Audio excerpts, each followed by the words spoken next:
Hello అండి. ఈరోజు మా దగ్గరలో ఉండే వెంకటేశ్వర స్వామి టెంపుల్కి అయితే వెళ్దామని స్టార్ట్ అయ్యామన్నమాట. మా ఇంటి దగ్గర నుంచి ఒక 10 మినిట్స్లో ఈ టెంపుల్కి అయితే వచ్చేయచ్చు. ఇప్పుడుకొచ్చి ఈ టెంపుల్ గురించి నాకు తెలియదు అనమాట. మా దగ్గరలోనే ఉన్న నేను ఎప్పుడు వినలేదు. మా ఫ్రెండ్ నిన్ననే చెప్పిందనమాట. ఆంధ్రాలో టీటీడీ ఎలాగో కొచ్చిన్లో సిటీడీ అలా అంట. చాలా పెద్ద టెంపుల్, చాలా ప్రశాంతంగా ఉంటుంది, ఒకసారి వెళ్ళండి అని. నిన్ననే వెళ్దాం అనుకున్నాము. అయినా స్వామివారి ఆజ్ఞ లేకుండా మనం ఎలా వస్తాం? ఆ స్వామివారి పిలిపి ఈరోజు నాకు వచ్చింది అనుకుంటా. పైగా ఈరోజు శనివారం చాలా ప్రత్యేక పూజలు అయితే చేస్తున్నారు టెంపుల్లో. తిరుపతిలో జరిగినట్టుగానే ఇక్కడ కూడా నిత్య కళ్యాణం, రథోత్సవాలు అన్నీ జరుగుతున్నాయి. నేనైతే దర్శనం చేసుకుని బయటకు వచ్చేసాను. తర్వాత మా ఆయన అయితే ఏవో పూజలు అవుతున్నాయి ఎల్లు అన్నారు.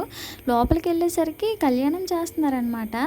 ఇంకా దండలు మార్చడం, జీలకర్ర బెల్లం అన్నీ చేస్తున్నారు. చాలా హ్యాపీ అనిపించింది. ఇంకా దర్శనం అయ్యాక ఇలా పూలు ప్రసాదం తీసుకుని బయటకు వచ్చాం. ఇక్కడ కూడా లడ్డు చాలా బాగుంది. నేను తెలుగు రాష్ట్రంలో చేసినట్టే ఇక్కడ కూడా ప్రత్యేక పూజలు చేయడం నాకు చాలా హ్యాపీ అనిపించింది. ఇంకా మంచిగా దర్శనం చేసుకుని హ్యాపీగా ఇంటికైతే బయలుదేరాం. వీడియో నచ్చితే లైక్ చేసి మన ఛానల్ని సబ్స్క్రైబ్ చేసుకోండి. Bye bye.